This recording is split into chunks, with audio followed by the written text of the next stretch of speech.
Here we go. We are off and rolling with Caleb Calhoun. I am Dave Hooker, and we welcome you to the program as we are loaded for bear. It is a Tuesday. John Adams will join us very shortly, so looking forward to that. And we've got a lot to talk about, as you might imagine, we look back on the season, and we will talk about some of the dumb decisions that are out there. First of all, I ask you, Caleb Calhoun, how are you, sir? Pretty good. How are you doing, Dave? Never better. Battled a little bit of a cold yesterday, and I am good to go and ready for Alabama week. So a lot on the program as we will look forward to Alabama. Also plan to be joined by one of our good friends, columnist with Gannett News Service, and Blake Toppmeyer will join us later in the program. Can Tennessee win with just defense? I don't think that they can. I think they're going to have to score a few more points, so we shall discuss that. Also, seems like everybody wants to make a comparison with Joe Milton and somebody else. We've heard the comparisons basically the same as Hendon Hooker. That came from Nick Saban. Also, we've heard that Joe Milton is Cam Newton at the Knoxville Quarterback Club. I don't see him being any of those guys. Somebody I had to pick Newton. Also, James Pearce was named the co-defensive lineman of the week. Congratulations to him. Dee Williams named co-special teams player of the week. And Brock Bowers' injury, what that means for the SEC East. It means more than any other tight end that I could possibly think of. And we'll have Football IQ coming up every Tuesday, which talks about the dumbest coaching moves of the weekend, which aren't really difficult to come across. Did you have any struggles whatsoever coming across some dumb coaching moves of the weekend? I had a few, Dave. I will say that, but it wasn't as bad as last weekend. I'm going to give coaches a break. It was based on the standard of how dumb some of the decisions coaches genuinely make are. I don't think it was as bad as it was a week ago, but there were still some that really, really stood out. Okay, here we go. Let's get rolling with John Adams joining us now. And John, how are you, sir? I'm doing well, Dave. Thanks. Appreciate that. And we've got it up and rolling as we're going to discuss first, right off the top, Urban Meyer and Nick Saban. Are they just blatant liars, or do they not pay attention? John, Nick Saban said that he doesn't see any differences between Joe Milton and Hendon Hooker. What are your thoughts? Well, they're both human. Other than that, well, let's face it. I mean, we talk about Caleb likes to bring out dumb coaching moves. What if we did a segment on coaching lies? All coaches lie. It's just part of the gig. They have to lie. They say great things about opponents. They say things that aren't true. They say things about their own players that aren't true. Go back to preseason when Tennessee, the Oregon transfer, Dante Thornton, the wide receiver, was made out to be the second coming of Randy Moss. He can barely get on the field even when Tennessee loses its best receiver in Brew McCoy to injury. That's just the way the game is played. That makes no sense. I mean, Joe Milton isn't Jarrett Garantano. Yeah, no. Wow. Let's get into that for a second. And I like how you reference Dante Thornton. He does. He's more like Randy Drops instead of Randy Moss. As far as Cam Newton, should we put those? Yeah, come on. Should we put those comparisons aside?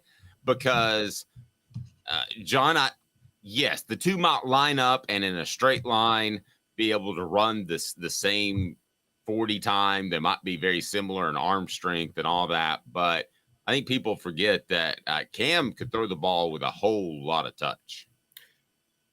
Cam Newton probably had the most dominant season in SEC history.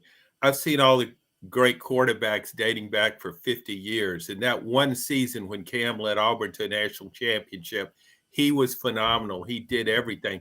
I can still remember him going out, splitting out wide to the right, go to the Wildcat package, catches a touchdown pass over 2 defenders.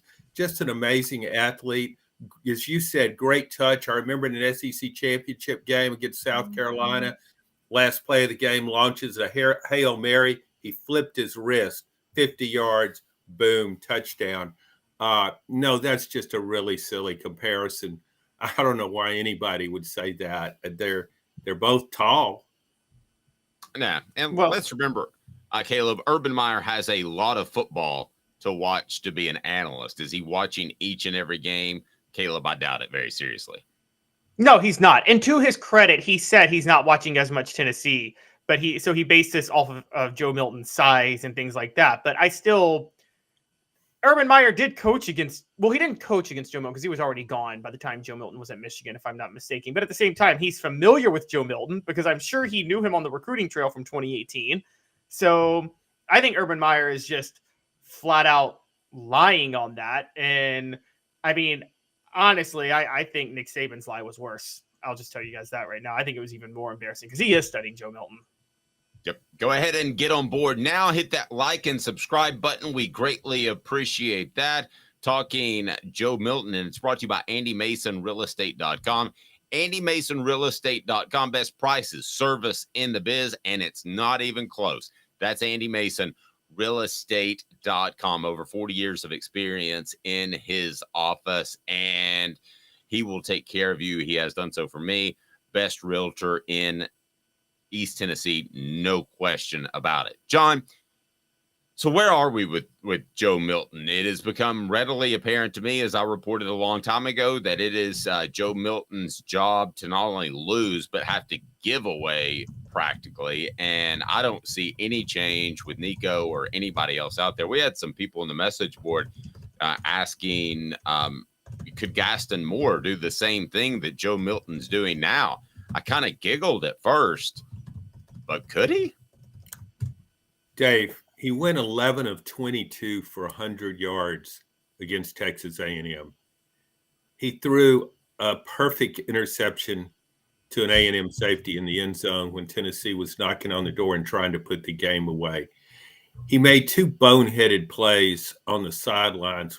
Once when he just ran out of bounds, when a first down was hanging in the balance and he just drifted to the sideline, almost as though there was a magnetic pull forcing him to go there.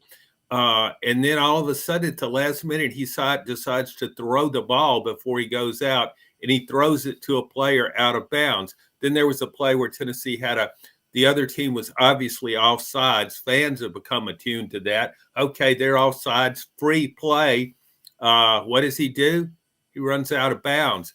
Then there was bizarre play when he had contact on the sideline, is standing over defender. I don't know why he wasn't called for unsportsmanlike conduct. He was taunting the player. Quarterbacks don't do that stuff. Wide receivers do, DBs do, but quarterbacks just don't do that kind of thing. I don't know how much worse he has to be for Tennessee not to make a change, unless maybe Nico's not what we were led to believe he is. May I say, Caleb, that I said this, and I'm not trying to break my arm, pat myself on the back. It would take something massively huge. Maybe it was last week, but I don't think it was even that big for Joe Milton to lose this starting job. Maybe you can back me a little bit on that. I said that in the preseason, it would take something monstrous for Joe Milton to be replaced by Nico. But I'll ask you the question. I mean, could Gaston Moore do the same thing that Joe Milton's doing right now? Yes, he could. And again, this goes back to my biggest criticism of Heupel's talent evaluation. To ever think Joe Milton was better than Hendon Hooker.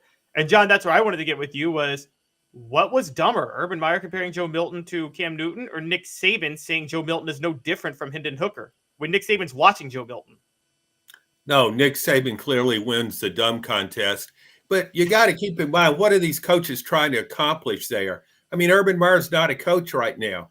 Maybe he's trying to, I don't know, just be a nice guy or something, being complimentary before a Tennessee crowd. Who knows what? But how you could seriously say that is beyond me. But for Nick Saban to do it, but Caleb, you know how coaches are getting ready to play a game. I mean, they lavish praise on every opposing player. I remember one time I listened to Vince Dooley press conference. I was in Athens, Georgia, and Georgia was getting ready to play an FCS opponent. Not a good FCS opponent, a bad FCS opponent. And he honestly made that team sound like the New England Patriots at their highest peak in dynasty days. That's just what a lot of coaches do. And apparently that's what Nick Saban's doing. He's going old school with lavish the opponent with praise. And I don't know what that accomplishes, but good for him. Like if he said something critical, that would fire up Tennessee. Like if he told the truth. Well, you don't have to criticize. Just don't lie. Just say they play great defense and they can move the ball on the ground and they're a threat. But you don't have to sit there and say Joe Milton is the same as Hendon Hooker. And again, and Dave, you've covered football, so this goes back to Josh Heupel starting Joe Milton over Hendon Hooker 2 years ago. Are coaches seeing something in Joe Milton that we as fans just know is not true? Is there like some coach love with Joe Milton? John, along those lines, I think it's pretty simple now. The guy's probably a really good practice player. But when the lights come on, he's a different guy, reactionary and upstairs. Yeah, I've heard that Joe Milton does fine in practice, does well, and yeah, preparation and those kind of things. But let's face it, I mean, the best players answer the bell. They raise their game. Of course, I mean, Tom Brady was the very best at that. But I don't see what I don't understand about Joe Milton, and it goes back to 2 years ago. One of the most flagrantly bad decisions I've ever seen on a football field was when he ran out of bounds against Ole Miss on the last play of the game. I mean, you're losing. You got to just chunk it in the end zone, hope for an interference call, hope for the best. But just the lack of field awareness, and maybe that doesn't show up in practice. But I rack my brain a little bit because Caleb asked me about a week ago, is there a player that was better in practice than he was in games? And one I came up with was Brent Schaefer, who was as good as Eric Ainge perhaps in practice at times, especially with his athletic ability, but he was not nearly as good in games as he was in practice. He was really good with a baseball bat as he was approaching other college students, John. Hey now. Yeah, he could, not a big guy, but he could hit the long ball, so to speak. Chicks love the long ball. Except they also love Derek Jeter, who's the most overrated player ever and couldn't hit the long ball, but different story. You will shut your mouth now. That's a permanent ban material there, isn't it, Dave? I know where you live. I will be at your house by the end of the day. All right. He's not a top 5 Yankee of all time. He does a nice commercial, though. He does. All right. James Pearce named co-defensive lineman of the week. Dee Williams named co-special teams player of the week. That leads us to today's tough question. And today's tough question is right now. Today's tough question. Take a side. Take a stand. The Dave Hooker Show. A presentation of offthehooksports.com. Basically the halfway mark. You got a bye behind you. You got a tough road to hoe. So I'm going to ask today's tough question as this, and it's pretty easy. Who has the biggest impact on all of Tennessee's football team for the remainder of the season? And I'm going to go first because I'm going to go ahead and tell you it's James Pearce. And here's my reasoning behind that. I think he's got 2 strip sacks in him at least. I think he is a phenomenal player that's been compared to Leonard Little and former players like Spencer Riley and Fred White have backed me on that.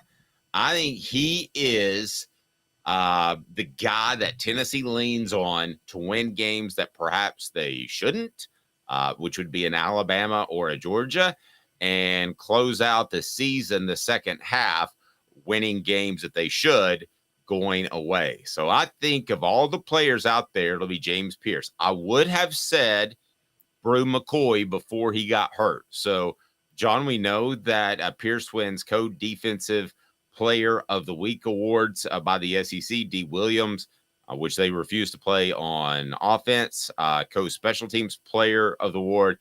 Who has the biggest impact in terms of wins and losses for the remainder of the season? And if you want to, you can even go negative in that Joe Milton might not play well in a game and cost them one or two losses. So what say you, John? Then I'll go to you, Caleb.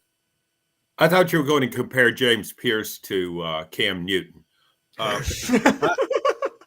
I'll go with the player that I think's had the most impact on the first half of the season, and that to me is Cooper Mays. The difference in Tennessee's run game and its overall offensive line play with Cooper Mays is honestly pretty stunning.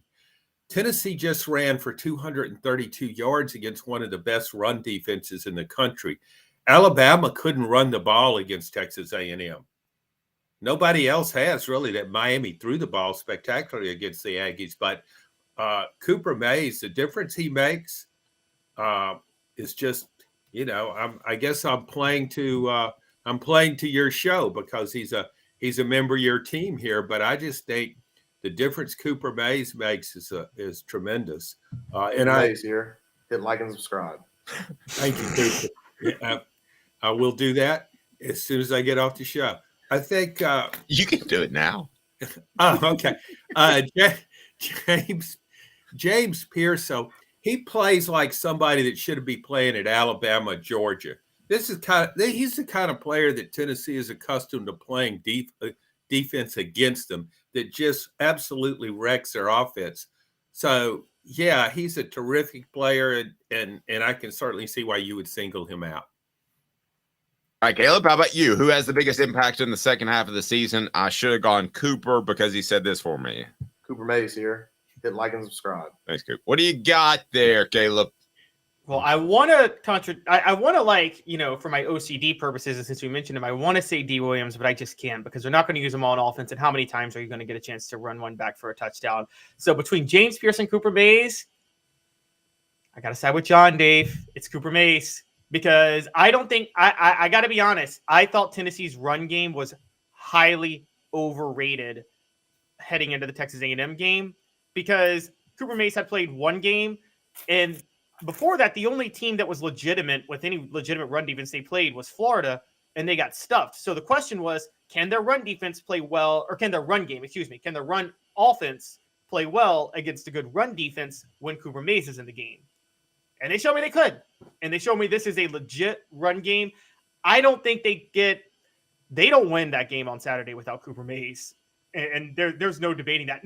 Mostly because one of the things that was missed in the Texas A&M game was they didn't actually score on a lot of possessions. Obviously, they only had one offensive touchdown. And really the offense only scored 10 points legitimately. The other 10 were set up by turnovers and a punt return. But they stayed on the field a lot of times and they moved the ball. And that was a huge help to the defense in stopping the run a lot of times. So I'm going Cooper Mays. So guys, let me throw this out there. And maybe I should have gone Cooper because I don't think Tennessee beats A&M without Cooper, to be real honest with you. So who's third? If it's not Cooper, if it's not James Pearce, who's right behind that? I would have to say most impactful is Joe Milton, but I don't mean it in a positive way. That's a good question. I think there's a drop off there. I think Omari Thomas is playing well on defense. I might kind of lean toward him because it's not just James Pearce. I mean, the overall surge in that line, and you saw it against Texas A&M. Max Johnson, Texas A&M quarterback, who I give a lot of credit, as I did Spencer Rattler, for simply surviving a Saturday in Neyland Stadium with that rush. Just overall surge. I think Omari Thomas is a really good player, so I might go with him offensively. Maybe Jalen Wright. I think Jalen Wright is now making plays. I I mean, I thought of him as a solid SEC running back, but now I see him as more than that. I saw him as a guy who could get what the defense gave him, what his offensive line gave him. But now he's making plays, he's breaking tackles, he's got really good running instincts. So I really raised my opinion of him, and so either one of those guys, I guess, would be my pick. Yeah, and to the message board, Travis says team fell apart without Cooper. That's true. If I could change my vote, it'd probably be that. And look at this. I never thought we'd see this. Kamal Hadden gets a vote. We were absolutely beating him up, and suddenly he's become one of the better cornerbacks in the league. Is that too strong? Yes. Yes. Yes, You're not a Kamal Hadden fan, John? No, I mean, I just don't think he's one of the better cornerbacks in the league. He's playing better, but I wouldn't consider him one of the better cornerbacks in the league. A lot of good cornerbacks in this league. I think it does reflect what a pass rush can do for your secondary. Yep, it does. Absolutely. And we also have to take one of the things we have to do. Cooper Mays' play was more impressive than the pass rush last week, because we have to remember Texas A&M has a right tackle, Chase Basantis, I think, who probably should just hang it up and never play football again. The way he's looked the last 2 weeks, I mean, it's the worst play I've ever seen by a blindside tackle in the. So you're saying he could? Are you saying he couldn't start for South Carolina's offensive line? Ouch. No, I don't think he could. He was horrible. You know what his PFF grade was on this over the weekend, John? No. 23. What? 23. You know what it was the weekend before? 17. That's on a scale to 100. I hope his family doesn't subscribe to that. Wow. If John, let me ask you this. James Pearce will win more games for the Vols than Joe Milton will lose more games for the Vols. That's toughy thinking. Yeah, I just think it's a really odd question. I don't think of it as being tough, just an odd question. Comparing a defensive player to the quarterback. I think right now, after watching the A&M game, I would say that that Joe Milton, if he plays the rest of the way, would lose more games than James Pearce wins. Time for what the H? What the? What was he thinking? Release the hounds. The Dave Hooker Show. Keep cool. A presentation of OffTheHookSports.com. What the H brought to you by our friends at City Heating and Air Conditioning, cityheatandair.com. Brock Bowers, give us the latest, Caleb, on his injury. What do we have with Brock Bowers, the tight end from Georgia? How long is he out, as he was banged up on Saturday? So Brock Bowers is out for a few weeks, is basically the official position, which isn't an official number, but he had a high ankle sprain and he had to have surgery. It was in the first half of Georgia's 37-20 win over Vanderbilt. The recovery time is about 4 to 6 weeks. That's before he can get to be 100%. But as we know, Brock Bowers, from the Tua Tagovailoa injury in 2019, that can be a nagging injury that slows you for the rest of the year too. So, well, and the Cedric Tillman last year too was a high ankle injury. He had the rope procedure or whatever that's called. Boy, that worked out real well. And I think Brock Bowers opens up an opportunity for Tennessee to beat Georgia. That sounds insane-o, but I'm not 100% sold on Carson Beck. I think Brock Bowers was the guy you check down and you save a play with. And to say that a tight end could affect who wins the SEC East or SEC overall sounds insane-o, but Brock Bowers being out for an extended period of time and quite possibly the Tennessee game, I think it's huge. That's a tight end. So what the H, but I think it holds some merit. You? Has insano become a word? Did I miss that grammatical transition? It's big with the 45-year-old plus demographic. Okay, so it's like it's worse than just being insane. Yeah. Okay. You're a whole nother step. I'll remember that. Insano is when you really affect society. Insane is just when you're hearing voices and you don't actually act it out. It's like when you say bizarre and then you move it up to bizarro. Yes. Okay. All right. What was the question? Oh, no. Brock Bowers. Brock Bowers, you can't just think of him as a tight end. I mean, he does everything, and he draws double coverage. He's a terrific blocker on the edge, which tight ends are supposed to be able to do. Has the best hands in the league. Can run. I hadn't seen anybody catch him yet. He runs like a wide receiver. If you put him in the backfield, he might be Georgia's best running back. That's all that Georgia loses. Everything is built around him, and he is the player that opposing teams scheme for. I mean, Brock Bowers is so impressive. I kind of wonder if maybe he said, I'll do the surgery on myself right here on the sidelines and fix this and come back and play in the second half. He's Superman. So does this – it gives Tennessee hope? You bet it does. It gives everybody hope on Georgia's schedule. Georgia can't afford to sleepwalk through a game like it did at Vanderbilt's construction site Saturday. He's got, they've got to tighten things up and play every game as though that championship really is on the line, because he's a big loss. It helps that Ladd McConkey has returned to health at wide receiver. Without the two of them, they would be more vulnerable than ever. But that's a big loss, and it's a big loss for college football. I love watching that guy play. Great. Caleb? Yeah, John, I would add that before I ask you my question, that I'll tell you both. I think the scariest part for Georgia about Brock Bowers getting hurt is it forces Mike Bobo to use his brain again. And that's going to be really rough. But I will say, John, do you think that they could even – are we sure they're going to be undefeated even before they get to Tennessee? Like, I know whatever you think about Billy Napier in Florida, they're coming off a bye in 2 weeks. So will Georgia. That game's in Jacksonville. Then they have Missouri, and then they have Ole Miss. Without Brock Bowers, if they play down to any of those opponents, they could slip up, couldn't they? Certainly against Ole Miss. You got to keep in mind, Georgia's defense, this Georgia defense is not last year's defense, and it's not the 2021 Georgia defense. Georgia is not as good at what it doesn't have the running back depth or the overall talent at running back that it had in either years. And it doesn't have Stetson Bennett to make just game-turning plays in the clutch time after time. And now it doesn't have Brock Bowers.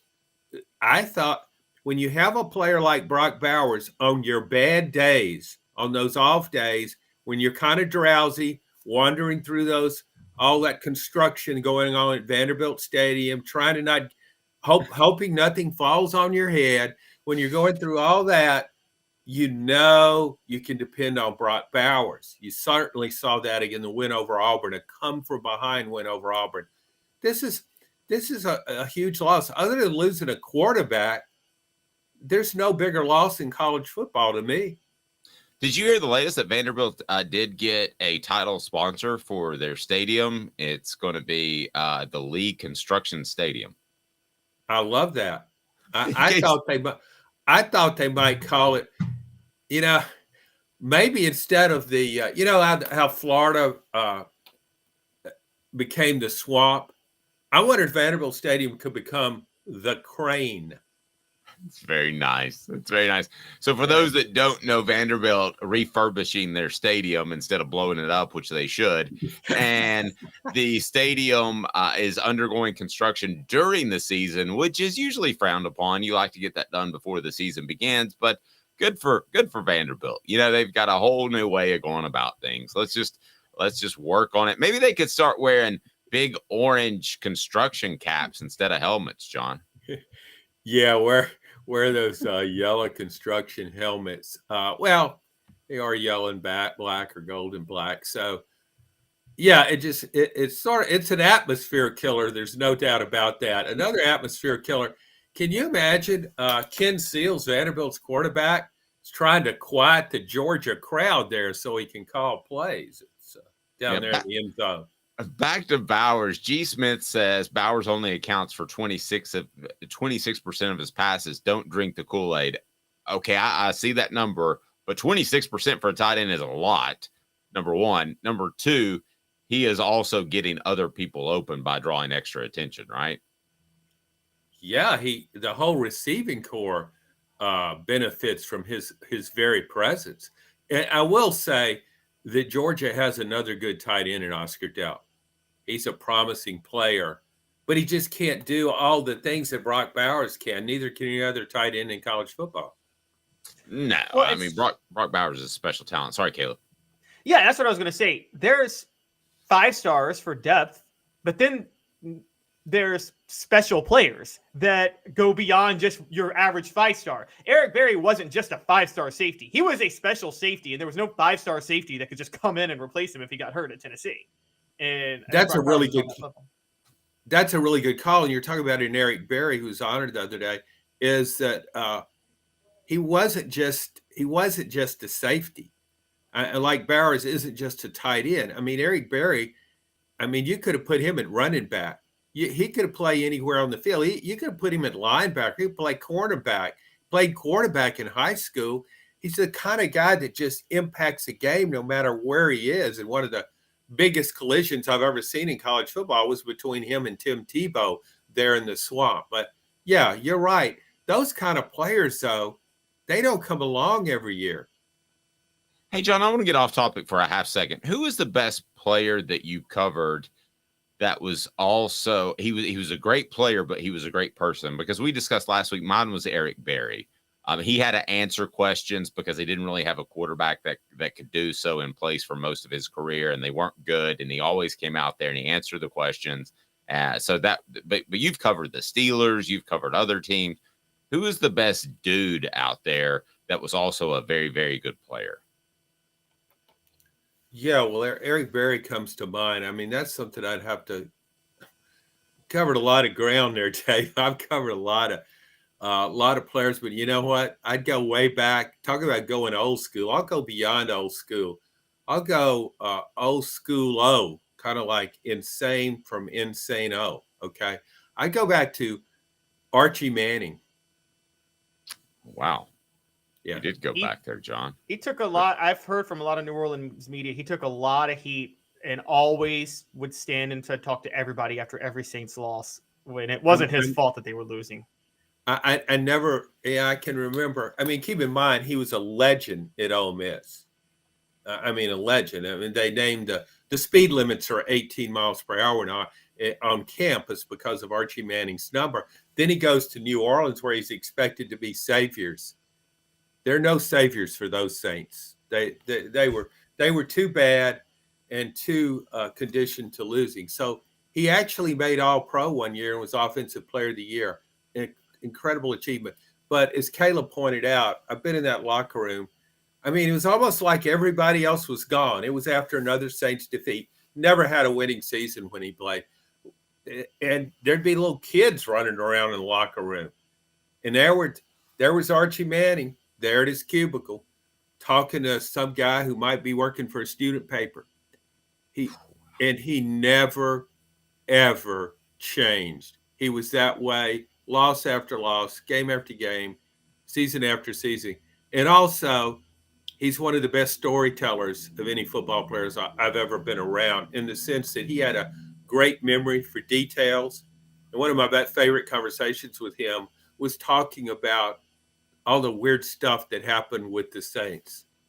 And he had a really good memory for that. So he really stands out. I know it's a completely different era, but he was just a tremendous player and a great person, and a great person to have in your locker room.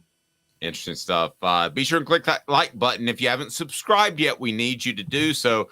Also, a special announcement: if you would like to order my book, which John's already read 5 times and absolutely loves it, you can get autographed copies by the players involved, including Fred White now, Billy Ratliff coming down the line, also autographed copies by maybe a guy who wore 27. We're working on that. So you can order autographed copies. It's never too early for the holidays because I don't think we're going to have a ton of autographed copies. So go ahead and do that. You can click on the link right below. So, John, changing gears on you a bit, it's time for Just Dumb Coaching Decisions, which we see. It's our football IQ segment, which is taking the internet by storm. John, I know you've probably got a couple that you want to throw out there, but we're going to get to those here momentarily. And we're going to discuss some really dumb coaching decisions. And there are quite a few.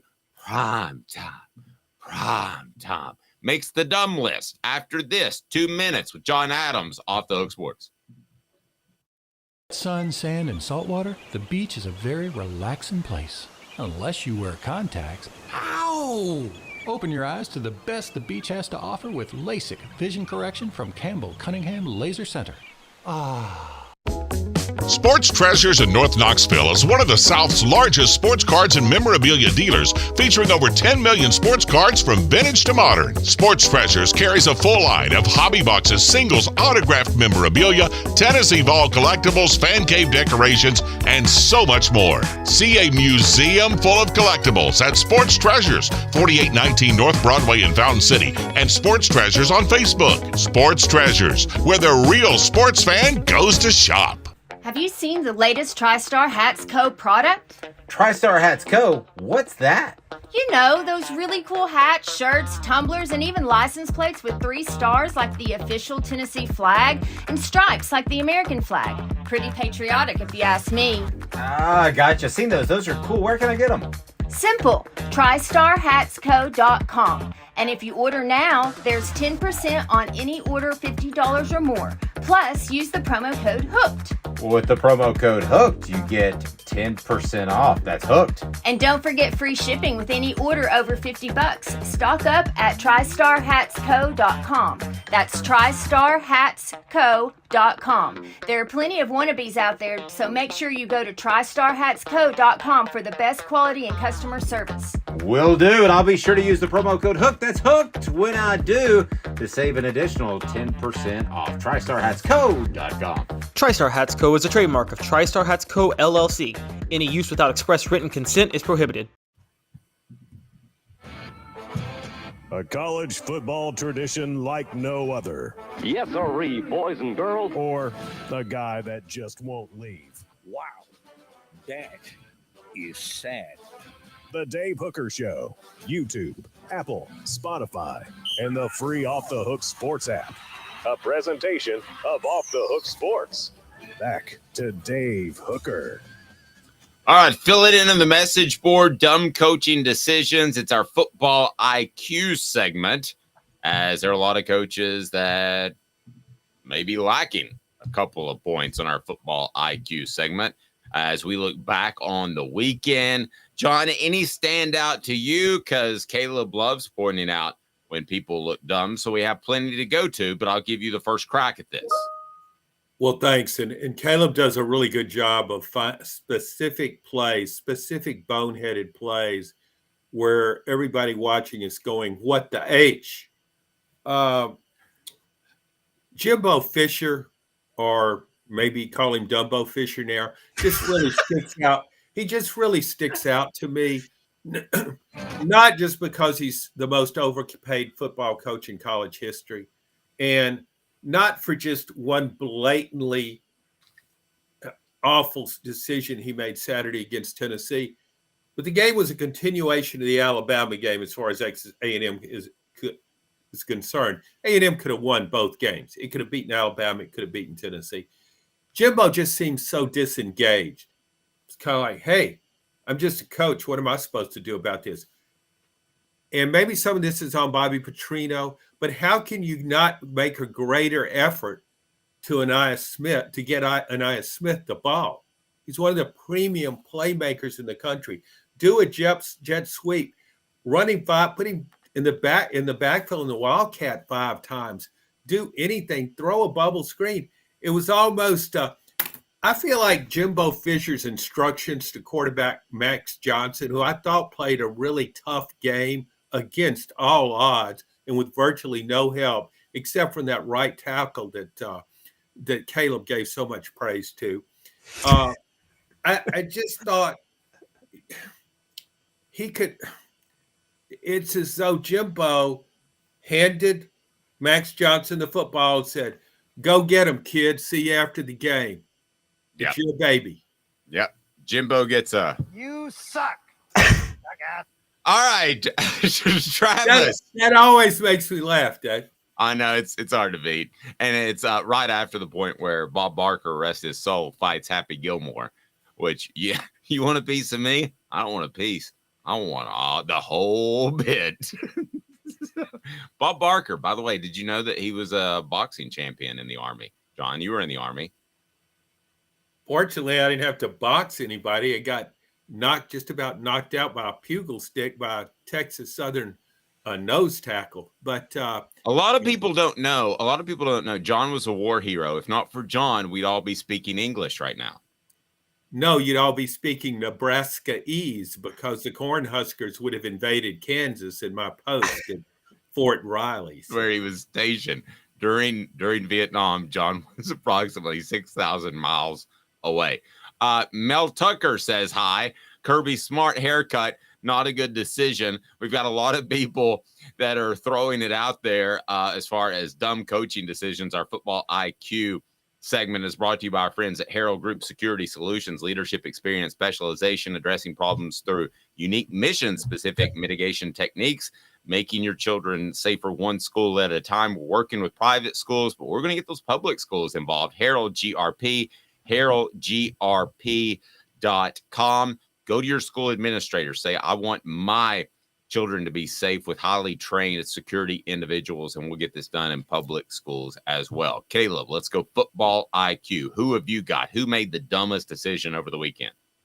Well, do you want me to start from the least dumb or from the dumbest? Because I could the least dumb, not least dumb, but I kind of wanted to transition off John because Jimbo Fisher is on my list.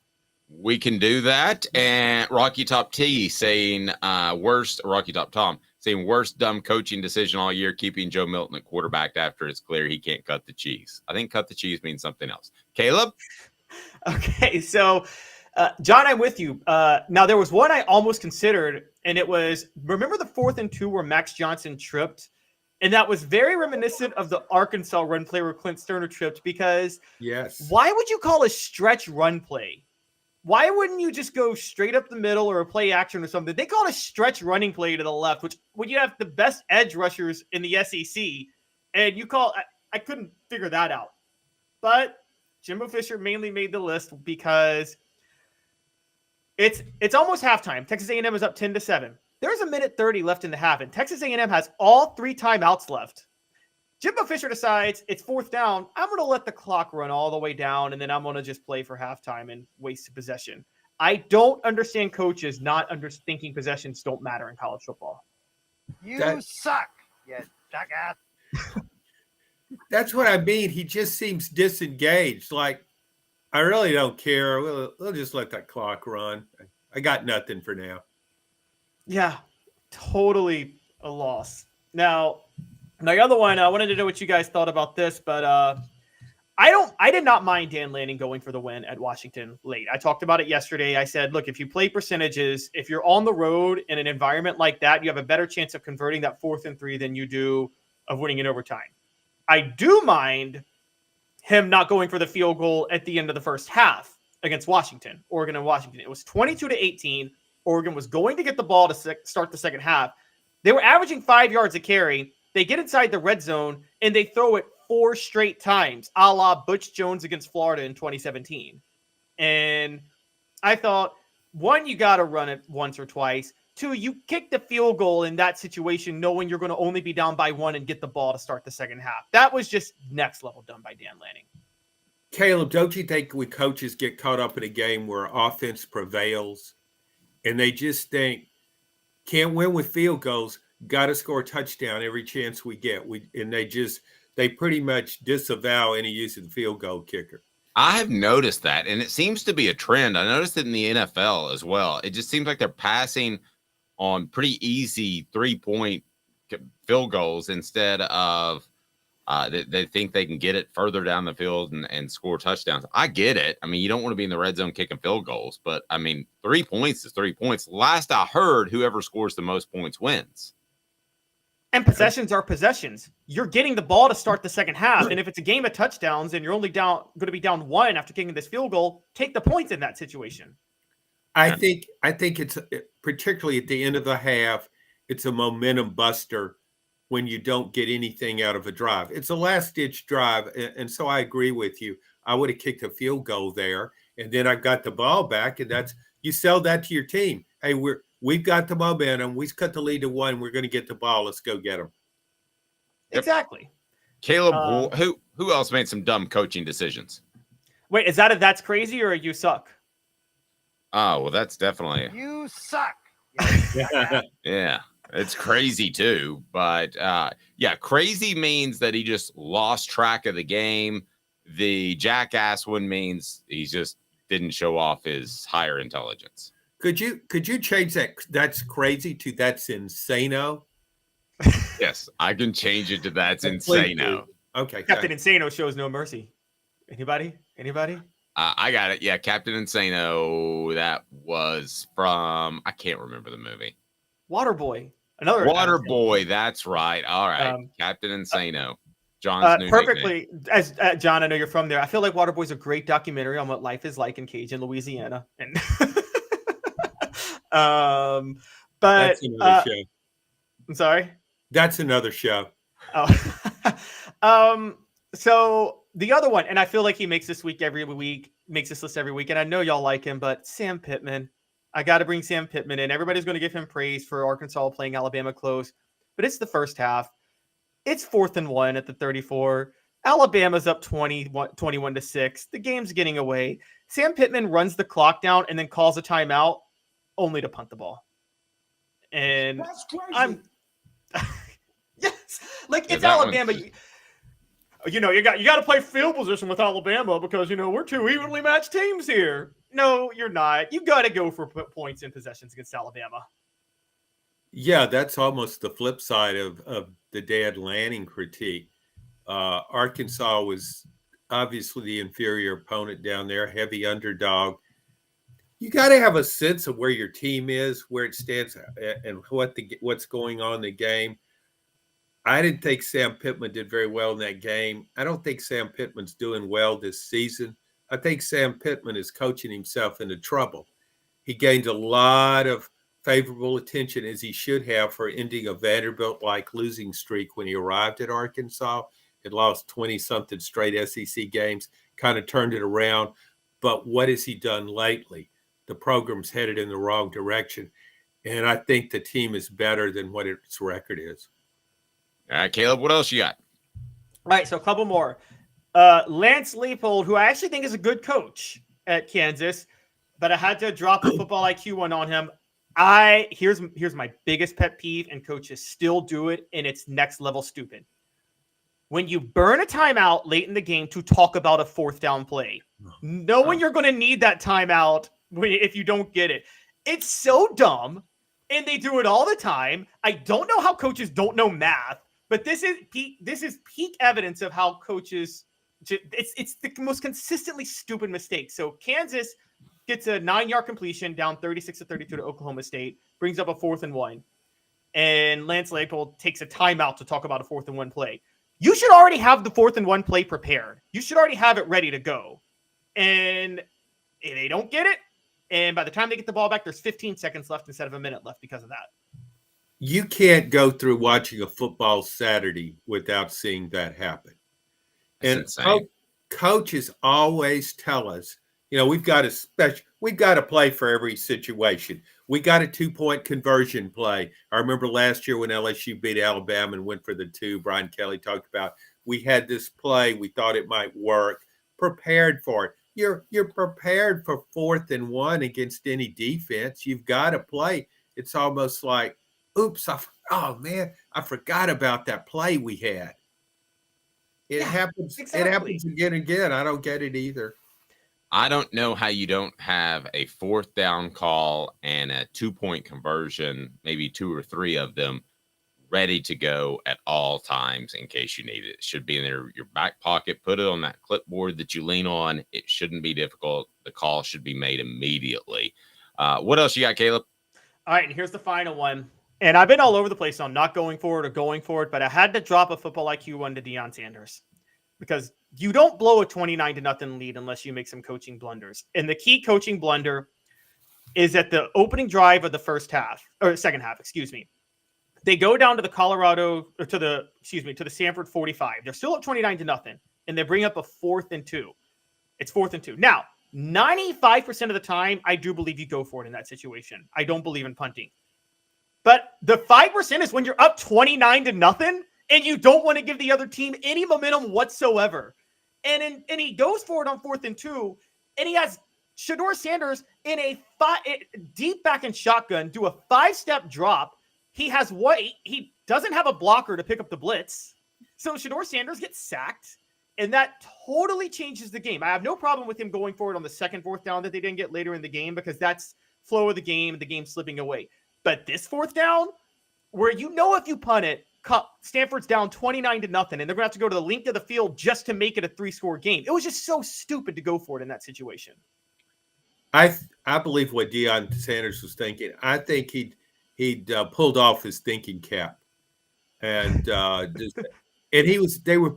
only saw the first half, so Colorado was beating Stanford to such a degree. I don't think the game was over in Deion's mind. Yeah, let's see how many points we can score here. I just don't think he had any idea that Stanford could come back. Now he does. Yep. Yeah. And the other point of this, and I just want to point on the message board, is also leaving Travis Hunter on so many plays on the field and then being shocked when he's just back off injury and that he's not going to get burned on defense when you're doing that. Of course he is. Yeah. Now, one, Travis points out real quick that I want to address. Absolutely hate the fact on 3rd and 15 we call a run play. Hasn't worked yet. Almost did against A&M. Still didn't work. It almost worked. I don't think at that point you're even trying. This speaks to Joe Milton. I don't think you're trying to convert. I think you're trying to play a field position game. And Josh Heupel, John, that's not his nature. So he had to wince a little bit when he had to call that play. Well, let's face it. We talked about a lot already. But Joe Heupel is having to scheme around Joe Milton. Josh Heupel. He's having to scheme around a depleted receiving core. And I get emails criticizing Josh Heupel for his play calling. Well, you got to understand, this is not the typical Josh Heupel offense. He's not calling plays for the team he had last season. He's calling plays for this one. He's trying to work around his deficiencies, and that can be very challenging at times. For John Adams, each and every Tuesday, all you have to do is click like and subscribe. Be sure and subscribe. We want to make sure that you get the notifications. We got the Vol Report with Cooper Mays, the Vol Report with Jacob Warren coming out today. Also, we'll visit with Fred White later today. So a lot going on. You're going to miss it if you're not subscribed. So click on the subscribe button. If you're on one of our audio platforms, please leave us a review. We greatly appreciate that. Coming up, we'll visit with Blake Toppmeyer of the Gannett News Service, who John knows as well. And so we've got a lot going on. Anything I should ask Blake to try to stump him, John? You might ask him about his new koi pond. Well, what though? How could I ask around it and be very coy myself? Like that. How about this? Or was I just Blake, fishing for a good joke? Let's kill that one, Dave. How about if you say, Blake, I heard you had a koi fish that was almost it's almost Cam Newton like. Tell us about that. Thank you, John. Have a great day, sir. I appreciate it. Take care, guys. John Adams of the Knoxville News Sentinel. More to come, including Blake Toppmeyer. And we'll get into the Brock Bauer discussion just a little bit more. How much does that open the SEC East? And Josh Heupel, can he beat Alabama with defense and a very conservative offensive scheme like he did against A&M? I tend to think not, but we shall see. 2 minutes back with you. He's Caleb Calhoun. I'm Dave Hooker, Off the Hook Sports. Got cataracts? We can fix that. Never miss another moment. With a little help from Doctors Campbell, Cunningham, Taylor, and Hahn at cctis.com. Hi, I'm Rick Terry, and we at Rick Terry Jewelry Designs pride ourselves in the highest quality craftsmanship from a family-owned business here in Knoxville for over 35 years. At Rick Terry Jewelry Designs, we also take pride in being an affordable option for all your game day accessories, especially those fire opals. At Rick Terry Jewelry Designs, we want to be your jeweler every day and especially on game day. Go Vols! Hi, Mike Davis here with City Heating and Air, reminding you to always dare to compare. Our team provides quality local heating and air service, installation, and maintenance across East Tennessee. We use only the best equipment like American Standard heating and air conditioning for your residential, new construction, or commercial needs. Honesty, dependability, and customer satisfaction have been the cornerstones of our business since 1961. City Heat and Air. Dare to compare. These mountains hold and defend a spirit far better than moonshine. A drink that holds flavor, that becomes necessity. A hard cider made and relished by folk who are as hearty as they are legend. A refreshment that can only be found in one place, with a taste that makes you say, give me 3 bottles of the good stuff. Tennessee Cider Company, where necessity can be found. Who's this guy? Hello, who is it? The Dave Hooker Show, Who? a presentation of Off the Hook Sports. What? YouTube, Apple, Spotify, and the free Off the Hook Sports app. Back to Dave Hooker. All righty, here we go. Back and asking you on the message board, who has the biggest impact in the second half of the season for Tennessee? We had some votes for James Pearce. We had some votes for Joe Milton in a negative fashion. Who else did we have votes for earlier on the program? Well, we mentioned Dee Williams, Cooper Mays, and kind of has to be Cooper mays now that I look at it. We said we forgot one key player though, which was Aaron Beasley. Oh, we did leave out Aaron Beasley. We got to give him a shout out too, and that's hard for me, guys. As y'all know. Couldn't we say Kamal Haddon, though? Because, I mean, Haddon, if he is not ready to go, who does Tennessee go to next? And he's had his struggles, but he's playing really well at this point. Kamal Haddon is definitely there. Now, Kamal Haddon is no Alante Taylor, who was a shutdown corner without needing a pass rush 2 years ago for Tennessee. And if Tennessee has Alante Taylor last year, plus, they probably beat South Carolina. I will say that. But Kamal Haddon has been an incredible turnaround player. And people don't like us talking, but Dave, come on. You always want at least one of your cornerbacks to have a little talk, little moxie, to do a little trash talking to get in players' heads, don't you? That's kind of the nature of good cornerbacks throughout history. I'm all for trash talking. I've got no problem with that. I know you just got to play the game. Just shut up and play the game. No. I absolutely love some trash talking. I got no problem with that. And there seems to be Gabe Judy Lawley gets a vote as far as those players that Tennessee couldn't do without or could affect the second half of the season. Does he affect the second half of the season? I don't know, but I will tell you this about Gabe Judy Lawley. And guys, I told you this in the summer. His selflessness about, hey, I don't care if I'm a starter. I don't care if I'm a safety. I don't care if I'm a corner. I just want to help this Tennessee team win.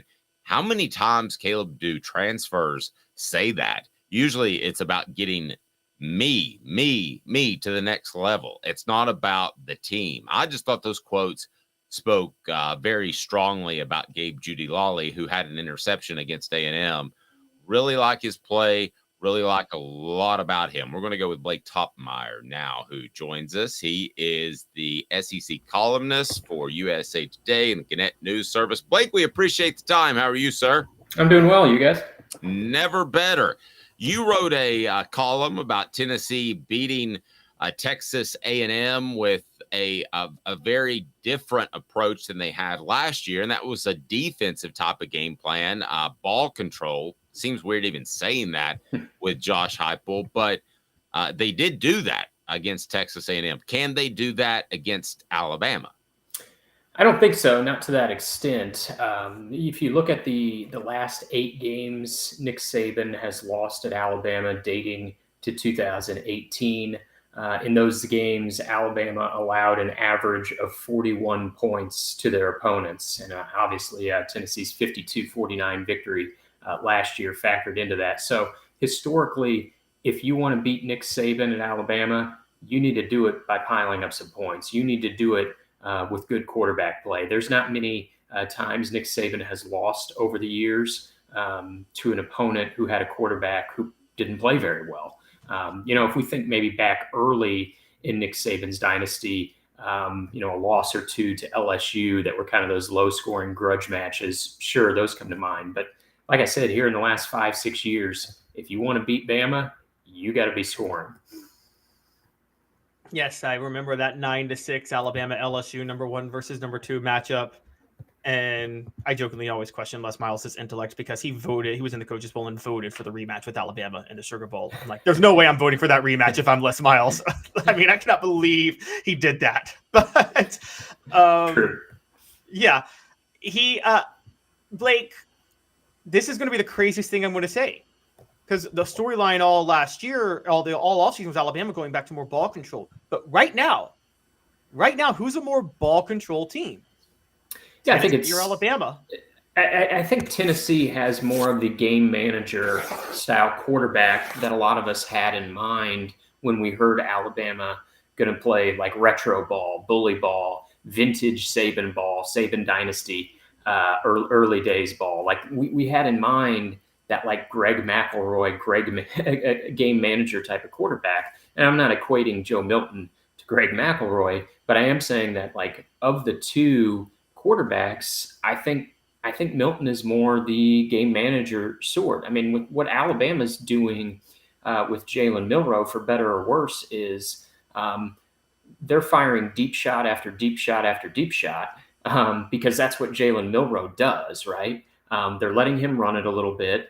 They are getting Jace McClellan involved. He's been running it a little bit better lately. But largely their offense, and we saw this especially against Texas A&M, was fire it deep. And if that doesn't work, fire it deep again. I think Alabama's taking the shots because they feel like they have to take the shots. I don't know if this is the way they expected necessarily to have to play. And with Tennessee, they're built around their run game. And it does feel like, more of a ball control game manager type of style. What do you think of Jalen Milroe at this point? I know it was really herky-jerky the way they found him. I know that he had, I think, I'll have to look it up, but I think it was 28 turnovers in a game last year. But when you look at him, Blake, do you feel like Alabama has found their quarterback and that his upside is pretty good? Or do you think they're just kind of biding time until somebody else emerges, maybe even next year, maybe a freshman, whatever? Do you like Milroe's upside? I like it better than anybody else that they have. I'll say that. Like there's no one better lurking in the shadows on this team. We saw that in the South Florida game. I'm not going to say that was like intentional Nick Saban genius type of thing. Like sometimes we sort of kind of box ourselves into a corner in an attempt to describe everything he does as genius. Like they made a change for whatever reason after losing to Texas. I think they wanted to see if they had something better. And that game against USF proved they didn't. Like Ty Simpson's not better. Tyler Buckner, I don't even know why we needed to see it. If you watch Notre Dame the last couple of years, Tyler Buckner wasn't better, but we saw it against South Florida. He's the best they have. And he does do a number of things pretty well. Like he throws an elite deep ball. Like if there's one thing I think he does better than Bryce Young, it's throw the deep ball. I mean, Bryce Young was fine throwing it deep, but that wasn't really like Bryce Young's calling card. So he does have that. He has the breakaway speed. Bryce was really nimble in the pocket, made just brilliant plays on the move. He's kind of a magic man back there. Milroe's not like that. He's not going to, move around in the pocket as much. But if he wants to break it and go, I mean, he's got better straight line speed than almost any quarterback in the country, probably. So he does some things really well. I thought he maybe was settling in based on the way he played against Texas A&M. Like, you take away one bad interception in that game, which I know you probably shouldn't take that away. That did happen, right? It could have been costly. It wasn't. But aside from that one play, I thought he played very, very well in that win against Texas A&M. And then I thought he played well in the first half against Arkansas on Saturday. He didn't do much in the second half, and that's part of the reason why Arkansas was able to get back in that game. But I think that's sort of going to happen when you have a quarterback who so much of their skill set is based around throwing it deep. Like, they're going to have a half where they disappear because they're maybe not dialing up as many deep shots or not hitting as many deep shots. But yeah, he's the best quarterback Alabama has. Whether that changes, next year, I don't know. But he's the guy for the rest of the way this year. Blake, are we seeing, this is a weird thing to say, but are we seeing Jalen Milroe just get better before our eyes? And I mean that better to the point where he can go from being just a game manager to actually being a guy that wins you games. I mean, from last year's Texas A&M game where I admit I wrote him off immediately because that's one of the worst quarterbacks games I've ever seen by a quarterback in SEC football history. And then struggling against Texas in the fourth quarter this year, it seems like after he came back off the bench, they figured out exactly how to use him. And I mean, are we seeing like maybe next year all SEC potential if he keeps getting better the way he has been? Yeah, I don't know about all SEC, and I would submit a number of Tennessee performances from 2017 to 2020 for that list of worst quarterbacking performances in SEC history over a 4-year span there. They might claim all the top 10 spots from the Jarrett Garantano and others era. But I digress. I think you're right with Milroe getting better before our eyes. I think the misconception after the A&M game, and I may have fallen into this trap too, was assuming he had it all figured out. Like, after watching him really be a driving force to Alabama winning that game on the road, it was really Jalen Milroe, Jermaine Burton, and Alabama's defensive line were the three things they had going for them in that game. So I think the tendency was to think, well, Milroe's got it figured out. He's, stardom is here. I don't think it's going to be like that straight line trajectory. I think it's going to be a little up and down. But I do think it's going to be like that 2-step forward, 1-step backward type of progression from this point with him now. Like, he is getting better. He is improving. There might be moments where it doesn't look like it, but I think he's a undeniably better quarterback now than he was in week 2 against Texas. There was a time where this guy, I think he struggled to read the field. And Alabama's OC, Tommy Rees, I don't think was helping him early in the season either. They weren't doing much to design run with him, which is criminal if you're the offensive coordinator, not incorporating some designed run when Jalen Milroe is your quarterback. And they weren't taking enough deep shots. Now, if James Franklin were here, he would tell us that you can't design play calls where the play is chuck it deep, right? I think the rest of us think like, oh, yes, you can call up some plays where you put your quarterback in position to throw it deep. And to Tommy Rees's credit, there has been a noticeable shift in that approach since the Texas game. I don't know if Alabama would admit it, but if you just believe what you see with your eyes, like, I think they are positioning Milroe to do some of the things he does best more often. They're letting him, let it rip back there. And some guys have made plays at the wide receiver spots. Blake Toppmeyer, SEC columnist for Gannett News Services. Blake, we were kicking this around earlier, getting back to Tennessee for a second. The player that will have the biggest impact, and it can be a positive or a negative in the second half of the season for Tennessee. We talked about Cooper Mays. Of course, Tennessee looks like a different team with him in there. James Pearce looks like an elite edge rusher. Or it could even be Joe Milton will have a negative impact. Who has the biggest impact, pro or con, for the Vols the remainder of this season, you think? I guess if I could cheat, I would say a combination of Pearce and Tyler Barron. I think that the defensive line, the edge rushers, have to remain disruptive for Tennessee, for their defense to continue performing the way it has been, and those guys have been integral to those efforts. I mean, I was on my list of concerns for Tennessee coming into the season. I thought pass rush and defensive line, I don't know if they ranked number one on my list, but they were on the list. Like when we think back to last year, they had a pretty good pass rush last season that was instrumental in victories over LSU, over Clemson, over Kentucky. And a guy in the middle of all that was Byron Young. So they lose their best pass rusher off of last season.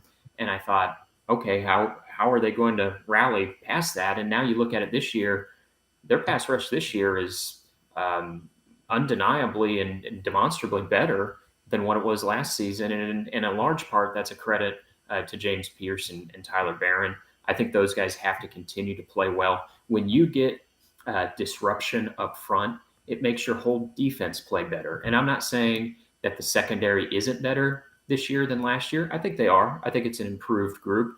But I think so much of that is tied in to what those guys are doing up front. If that stops, Tennessee's defense could regress, and they can't afford for it to regress with what's going on offensively right now. They have to remain this improved defense like we've seen this year. And we saw, in flashes last year, the defense had some good games, but they weren't consistent. They disappear against some of the better quarterbacks, some of the better opponents. But the defense has been pretty steady this year, and I credit those two guys I mentioned, Pearce and Barron. They got to keep it up. Blake, great stuff as always. Do you have an early feel for this Tennessee-Alabama game? Yeah, I guess, inside Bryant-Denny, an Alabama team that you would think would be hell-bent on revenge, and when I combine the uncertainty of Tennessee's offense, I think I like Alabama to win a close one. I just don't I don't know that you can beat Alabama 21-17. Alabama's their offense is not as good as it's been the last several years with Tua, with Mac Jones, with Bryce Young. They've had offensive regression too. However, I do think if you want to beat Alabama this year, it probably needs to look a little something like Texas, a 34-24 type of game. Based on what we saw Saturday, Tennessee may need to win with its defense, may need to win in the 20s. And I don't know that you can do that inside Bryant-Denny. I think Tennessee's defense has to set up a score, either score themselves or they need a strip sack deep in Alabama territory. I think there has to be a defensive play that leads to 7 for Tennessee. Blake, great stuff as always. How do we follow your work? Yeah, you can find me throughout the USA Today network there in Knoxville. You can find me at knoxnews.com. They always do a great job promoting my work. And I'm on X at @btoppmeyer. X, you made the move. You're the first person that said X, formerly Twitter. I like that, Blake. I think this is the first time. I think this is the first time I've done that. I guess for some reason I decided now is the time. I was wondering when I was going to do that myself just over the weekend. Blake, great stuff, buddy. Have a great day. Okay, sounds good. Thanks, guys. He's Blake Toppmeyer. I'm Dave Hooker. Let's talk some Tennessee basketball. Tennessee basketball ranked pretty high. What do you think of the basketball Vols and the respect they got out? They got right out of the chute, Caleb, as Tennessee's ranking top 10 in both polls. Well, I've talked for a while about the renaissance in college football where it comes to basically player teams being more defensive oriented the last couple of years amidst all the talk that, it's becoming more offense and defense is a thing. And now you're seeing defense play a much bigger role in college football, not just with Tennessee. There's a renaissance in college basketball too, Dave. In the era of one and dones, and you know this, the rankings were solely based on, it was basically whatever the 247 sports recruiting rankings was, where we're going to be reflected in the AP poll, wasn't it? In the era of one and done basketball. That's not a thing right now. And you're seeing that specifically with Tennessee.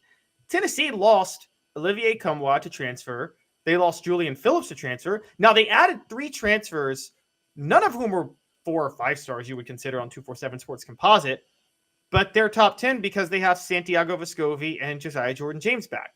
So this is solely about belief in Rick Barnes' development and experience of players coming back, which is why they're top 10. They're number 9 in the AP poll, number 10 in the coaches. And just for context, guys, Florida Atlantic is top 10. Now, I know they went all the way to the national title game last year, but typically college basketball rankings aren't going to put you in the top 10. They're not going to base anything on what you did last year. They're going to solely base it on recruiting. They're basing it off experience, and I think they're starting to realize in this age of NIL, with the renaissance that it's happening that I'm talking about, college basketball players are realizing there's more value if they're a good player staying for a year in college rather than going to the NBA and maybe not even being drafted, where it's so selective, more so than even the NFL. Needs to be a balance. There just needs to be a balance of guys that have been around that want to win for the program, and maybe a guy who steps in and says, this was my best NIL deal. Now, you hope to win him over and that he wants to win for the fans and the fan support that you get at a place like Tennessee or some of the other high-level basketball programs. But there has to be some sort of balance. And I think Tennessee has the, I don't want to call it senior leadership, but the upperclassmen leadership to guide some transfers into a very good season. And I wouldn't want to be Kentucky, because they've only won one championship. Calipari has under his system. That includes his time at Memphis, because I just don't know that they love Kentucky. And then the offset of that is I don't know that they gel as quickly when you have to change over your roster each and every year. But I also don't know necessarily that I want to be the team that just completely relies on high school recruiting. There has to be a balance. Talk about your balance. Your balance will go higher. As Zen Sports, the new sportsbook in Tennessee, revolutionizing the way you earn sports betting rewards. That means no more deposit bonuses that turn into deposit nightmares. On Zen Sports, what you see is what you get. And with our cash rewards program, you get a lot of cash. For a welcome bonus, earn an unlimited 5% cash back on your betting volume for your first 15 days when you sign up with promo code HOOKED. That's HOOKED. Unlimited 5% cash back. Keep betting, keep earning with up to 3% cash back on your betting volume every month after that. And refer friends to earn a percentage of their betting volume as cash rewards too. Zen Sports bringing the cash back to Tennessee. So if you bet big on sports, you want to be betting on Zen Sports. Zen Sports betting just got better. Download that app. Use the promo code HOOKED. And remember to support our sponsors. They're right below. That's why we're here. Gambling problem? Call 1-800-889-9789. Must be 21 and over and in Tennessee to bet. So if I give you these choices, a tournament team, Sweet 16, Final Four. And at this point, it's very, very early, Caleb. Where would you have the Vols? Sweet 16. Now, that is with the knowledge and the caveat that we know Rick Barnes underachieves in the tournament. But I think Rick Barnes is having his own reformation, which you don't usually have it. How old is he? 66, 68, something like that? 7, I believe. Okay, so I was in between. So 67. People usually don't change their philosophies at 67. And I think Rick Barnes is changing his philosophy. The changes that he got, now he still instinctually can't help himself. He said last week, we're deeper than we've ever been on the perimeter since I've been here, but the defense is not where it needs to be. He still loves that defense. He still loves that mid-range, but he constructed his personnel based on an inside-out game where you got a lot of options from three. And I did not see that coming from Rick Barnes during this time, at this stage in his career. I mean, it's very much Nick Saban embracing the spread offense when he was 65, which he did. Nick Saban had already had an established career and said, I'm going to do this. Great point. It's a great point. And actually he's 69. I'm sorry, go ahead. He's 69. Okay, so Barnes is pushing 70. And so who at 70 is able to is willing to do that? And because a lot of our criticisms of Barnes, Dave, for years has been good basketball coach, but thoroughly stubborn in what he believes in and absolutely refuses to believe that the game is different. And look what he's doing right now. At least the way he's constructed his personnel suggests he knows the game is different. Now, he was never like Nick Saban. He never fought for rules changes or opposed rules changes to make the game different. He just kept coaching his style even when the rules changed. And so I'm thinking, well, maybe he knows the flow of college basketball. Maybe he finally realizes, I can't fully rely on the mid-range because, he has been so reliant on the mid-range for so long, and it's been costly for Tennessee.